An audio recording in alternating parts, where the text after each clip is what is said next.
Hey, Kids Blast is coming February 24th and 25th, coming up soon. And I have Jen Hewitt with me and Corey Sullinger, kids pastors in our network. And they are going to talk about, and we're going to talk about, how do we make Kids Blast and different events maybe more affordable for our kids and in our churches. And so let's talk Kids Blast. We're not going to talk a long time, but just kind of give you guys some tips and tricks on what churches do to help with the finances for events. So we'll let Jen, we'll let you go first. Any thoughts on Kids Blast?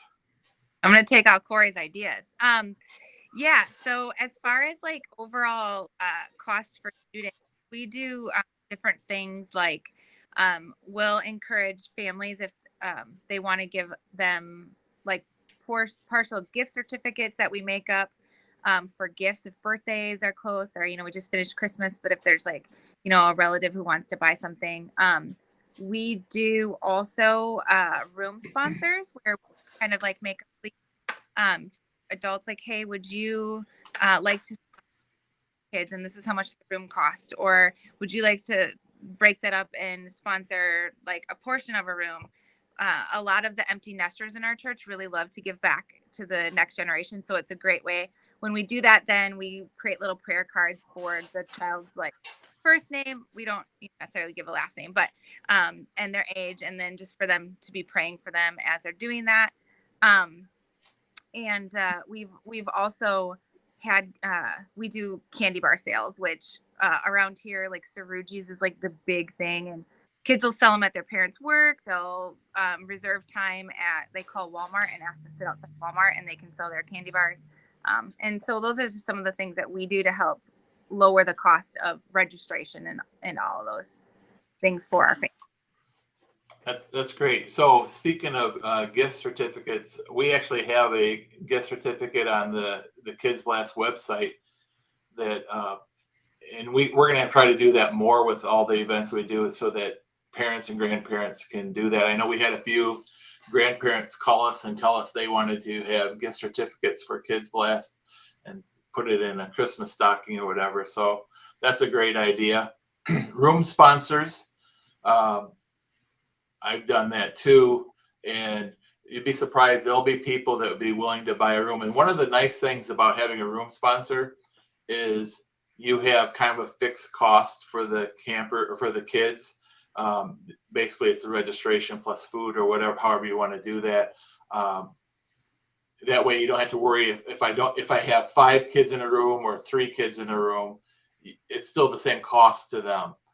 So you're not having to up the cost because you didn't get enough kids to go. So room sponsors are great, and the prayer element was a great, nice touch to that.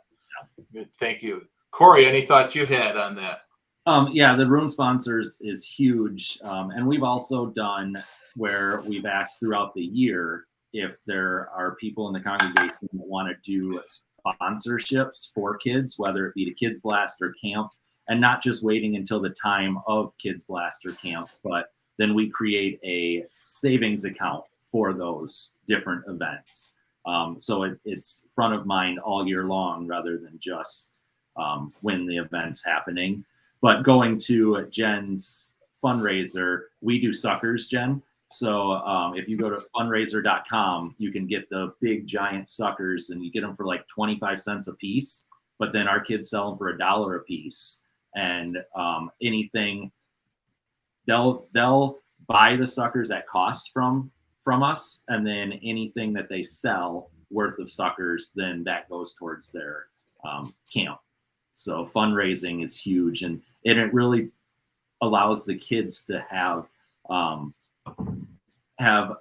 skin in the game, I guess. Like they're really working towards that Kids Blast, and it means even more to them then. So. We've also been able to cut costs by having the kids pack like a lunch on Friday. We used to do where we made the lunches and we did the breakfast and we took care of all of that, but to save costs, the kids pack a bag lunch, and we have a lot less food wasted as well because we're not the ones deciding what they're going to eat. They are. So that's another way to really cut the cost. No, that's Well, a and great thing. Go ahead, John.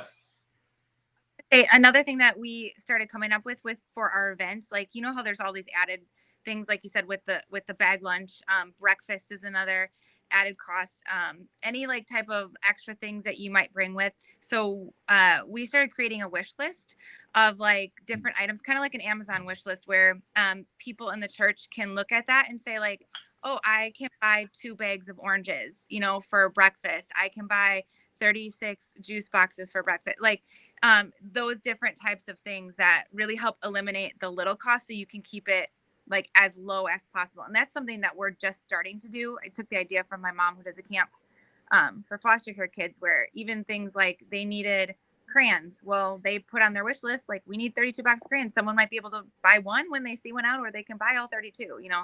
So people are looking for ways to give back. And when you have those tangible things, it really, because all those costs add up when you're trying to, or gas cards that can go towards transportation fee, or, you know, whatever it is, that they can help break that cost down even more. I love that idea. I'm actually going to steal that right now, Jen. The wish list. Yeah, you know, that's a great, you know, another thing, just so that everybody you're thinking about this. At the end of the year, people are oftentimes looking for tax write-offs and things like that. Yeah. If you make those wish lists and make them available in December, people can Mhm. use those things as a tax write-off for the end of the year. So they're looking for opportunities to do that. So wish list is a great idea. And you can use that for your ministry as well. Say, hey, we need a new jump house or whatever, whatever it is. People, you'd be surprised what Maybe, people are. yeah, it helps keep that cost down. So Yeah. Corey, what was that website that you said for the suckers? Fundraisers.com.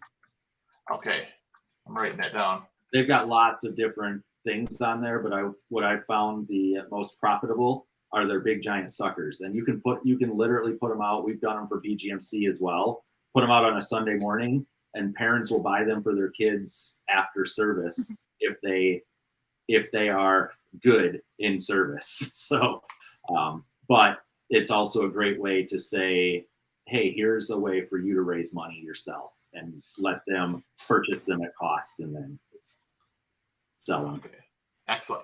So fundraisers.com, a good site to do that. I know one fundraiser that we did that was always successful is we made pizzas, like take and bake pizzas, and we'd make them all up at the church. We had a local company that provided the cheese, and we had almost pure profit on those things. And it was fun because the kids could come in and help make them, and those that helped make them got to share in the funds for their event.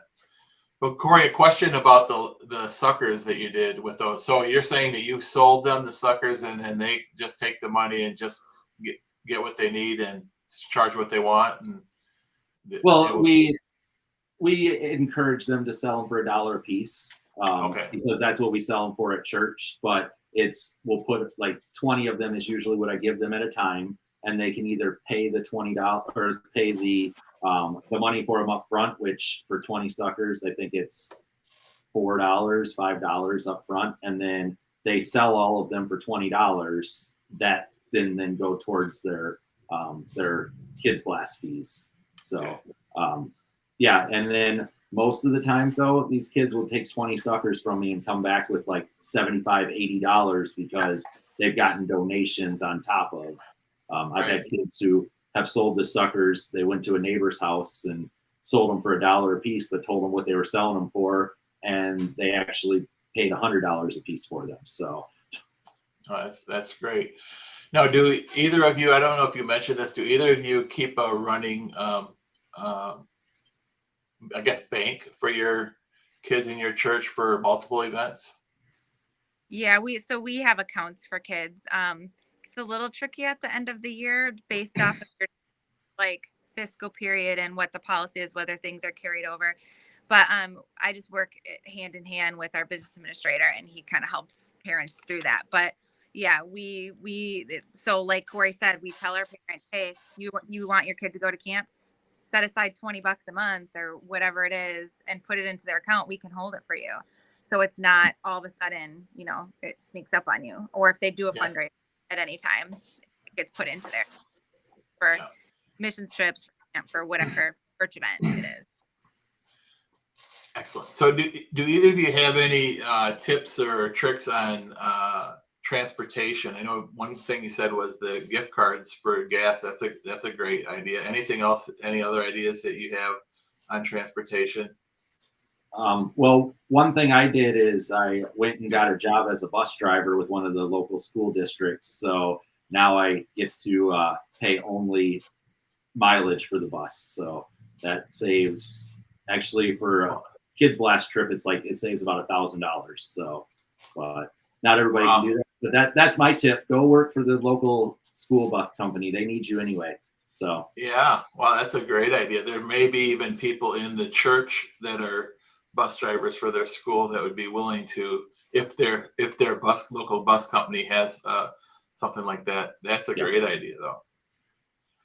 For us, because buses are so expensive, and if you don't have access to a bus driver, or you're having to like rent a bus out, what we do is we have one church van that we use, but we ask our room leaders, the leaders that we bring, to drive and to caravan, and we assign kids to the vehicle.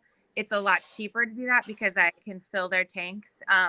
Like I said, with those gas cards, that's what we use those for. And in addition, it also creates a little sense of like bonding on the way there. So for us, that's just cheaper than even renting 2 or 3 passenger vans, because those are hard to come by and they're expensive. So yeah.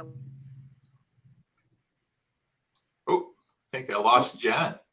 That's interesting. Hi, Jen. There she is. Oh, there she is. Magic trick. You disappeared for a second.